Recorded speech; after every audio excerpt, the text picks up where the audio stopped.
Imagine waking up in a world with no electricity, no supermarkets, and no running water. Could you survive? Picture this.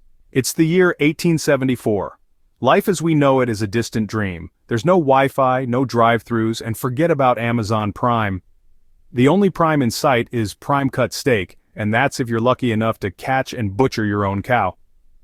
We're embarking on a journey back in time, diving into the wellspring of wisdom our forebears tapped into to not just survive but thrive. We'll uncover the lost arts, the forgotten skills, the ingenious solutions that made life possible in an era devoid of modern conveniences. From food preservation to herbal remedies, from artisan craftsmanship to reading nature's signals, we'll explore the secrets that sustained our ancestors. This isn't your typical survival guide. We're digging deep into rare historical knowledge that could become essential again one day. In 1874, there were no refrigerators, so how did our ancestors store food? Picture this, it's the late 19th century and you're living off the land. There's no corner store or fast food joint to run to when your pantry runs dry. Every morsel of food is precious and needs to be preserved for as long as possible. So how did our ancestors do it? They harnessed the power of nature and their ingenuity to come up with some clever ways to store food. One of these methods was root cellaring. By burying their food underground, they took advantage of the Earth's natural insulation to keep their food cool in the summer and prevent it from freezing in the winter. This method is still applicable today, and with a little elbow grease, you can create your own root cellar in your backyard. Next, let's talk about salting. Our forebears knew that salt draws out moisture, creating an environment where bacteria struggle to survive. They would heavily salt their meat and fish, effectively dehydrating it and allowing it to be stored for months or even years without spoiling. This method can be easily replicated at home with just a bit of know-how. Smoking was another popular way to preserve food. The smoke not only adds a delicious flavor but also coats the food in antimicrobial compounds that help to preserve it. Whether you're preserving fish, meat, or even cheese, smoking is a skill that can be a game changer for modern-day prepping. Drying and pickling were also common techniques. Drying, much like salting, removes the moisture that bacteria need to survive. Sun-dried fruits and vegetables can last for months and retain much of their nutritional value. Pickling, on the other hand, uses an acidic environment to kill off bacteria, allowing food to be stored for a long time without spoiling. With these food preservation methods, you can ensure your supplies last even when modern conveniences fail.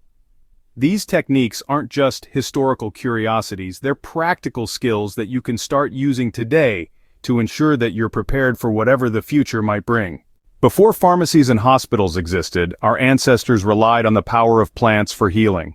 The pioneers of 1874 knew their surroundings well and made the most of the natural resources available to them. They turned to herbal remedies and medicinal plants for treating everyday health issues and even serious ailments. Let's take a stroll through the medicinal garden of the past. Picture this, a world where the common kitchen herb, thyme, was not just a flavor enhancer but a potent antiseptic used to treat wounds and prevent infections. And where the humble plantain, often seen as a weed today, was a go-to remedy for insect bites and burns. Our ancestors also used echinacea, a beautiful flowering plant native to North America, to boost the immune system and fight off colds and flu. They knew how to harness the anti-inflammatory properties of willow bark, a natural precursor to aspirin to ease aches and pains. It wasn't just about knowing which plants to use but also how to use them. They created poultices, tinctures, teas, and salves, extracting the healing properties of these plants in the most effective ways possible. Now you may be wondering, how does this knowledge from the past translate to a modern-day survival situation? Well, understanding the medicinal properties of these plants can be a game-changer when you can't just pop down to the local pharmacy. By incorporating these herbal remedies into your first aid kit, you're equipping yourself with natural, accessible solutions for a wide range of health issues. You can grow many of these herbs in your own garden or even in pots on a sunny windowsill. Not only will they provide you with a source of fresh, organic remedies, but they'll also add beauty and diversity to your surroundings. Remember though, while these plants offer incredible healing benefits, they are not a replacement for professional medical advice. Always do thorough research and use them wisely and with respect for their potency. These natural remedies can be a powerful addition to your survival toolkit. By embracing the wisdom of the past, we can better prepare for a future where we might need to rely on the healing power of plants once again. Our ancestors didn't have the luxury of a hardware store, they had to craft their own tools. In the age we're harking back to, 1874, the art of toolmaking was a survival skill, as essential as knowing how to light a fire or find food. Our ancestors were not just users of tools, they were creators, crafting their necessities from the materials they had at hand. Woodworking was a fundamental skill. From making simple utensils to building furniture and constructing homes, understanding how to work with wood was a staple of survival. The mastery of wood was not just about crafting objects, but about understanding the nature of different woods, their strengths, their weaknesses, and how best to use them. Then there was blacksmithing, a skill that might seem archaic today, but it was a cornerstone of 1874 life. Blacksmiths were the makers of tools, the forgers of metal, the creators of the very implements that drove society forward. They made everything from nails and horseshoes to hammers and plows. But it wasn't just about the creation of tools. Maintenance was equally important. Our ancestors didn't have the luxury of throwing away a tool when it broke. They had to mend it, sharpen it, and make it last. Now you might be wondering, why is all this relevant today? Well, in a world without electricity, without mass production, and without hardware stores, these skills could be crucial. Imagine you're in a situation where you need to build a shelter, but you have no tools. Knowing how to craft a simple axe or a knife from materials around you could be a lifesaver, or perhaps you need to repair a crucial piece of equipment. Understanding how to maintain and fix tools could make all the difference. In 1874, understanding nature was a matter of life and death. In an era without smartphones or weather apps, our ancestors had to rely on the world around them for survival. They had to interpret the language of the wind, the patterns of the stars, and the behaviors of wildlife. Today we're going to delve into these forgotten skills that people used to predict weather, find water, and navigate vast distances. First, let's talk about weather prediction.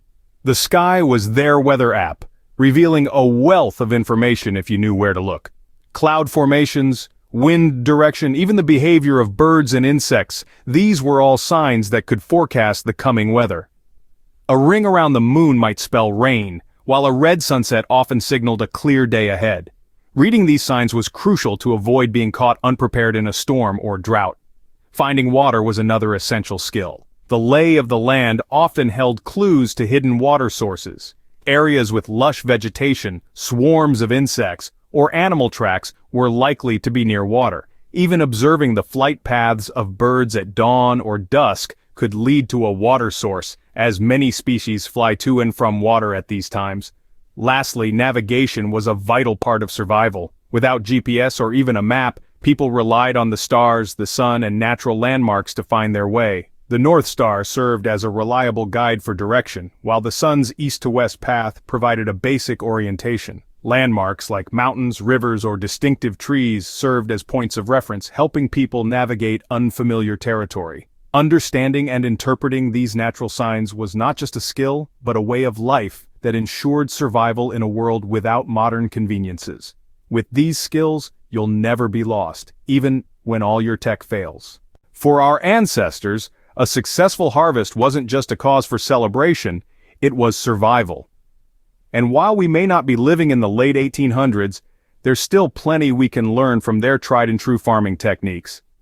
Let's start with companion planting. This is the art of grouping together plants that mutually benefit each other.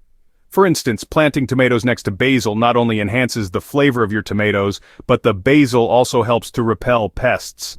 This method maximizes space and increases yield, a vital strategy when food security is paramount. Next, we delve into the world of heirloom seeds. Unlike the genetically modified seeds we see in modern agriculture, heirloom seeds are pure, passed down from generation to generation. These seeds are open-pollinated, meaning they'll produce plants true to their parents' type.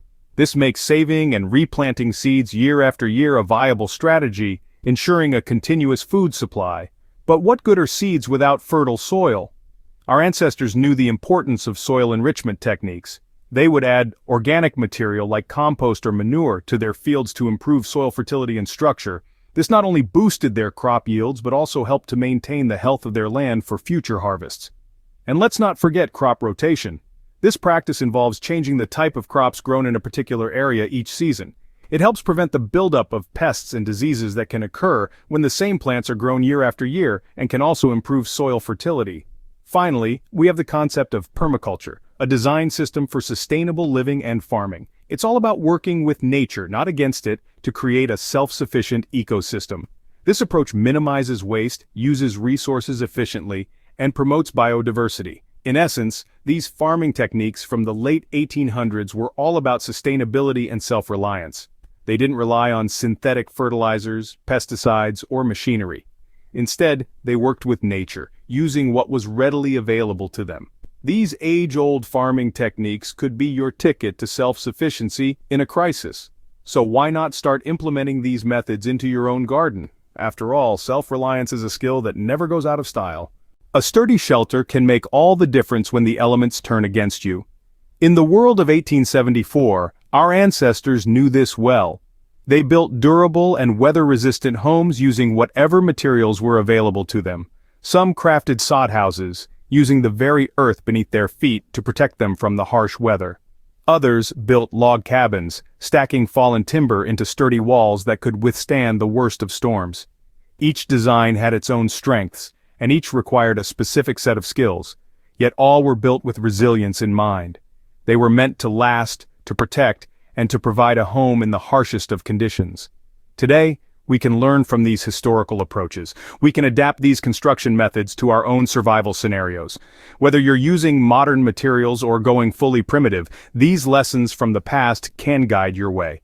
With these construction skills, you'll always have a roof over your head, no matter what. When money loses its value, what will you trade? This is a question that our ancestors had to answer daily in 1874, navigating a world where cash and credit were not always at hand. Back then, the economy often relied on trade and barter, with goods and services exchanged directly for other goods and services. So, what held real value? Essential items like food, tools, and livestock were often prized commodities. Skills could also be traded. A blacksmith might repair a plow in exchange for a bushel of apples.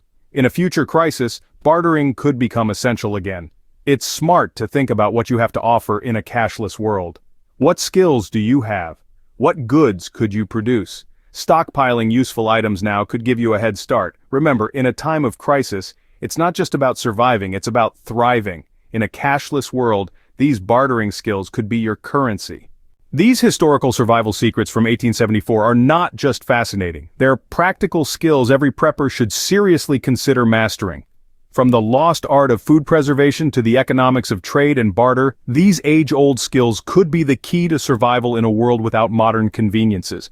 Herbal remedies, handcrafted tools, natural navigation, self-reliant farming, and resilient shelter building each offers a piece of the survival puzzle. By embracing this wisdom from the past, you'll be equipped to confidently handle any scenario where modern comforts disappear.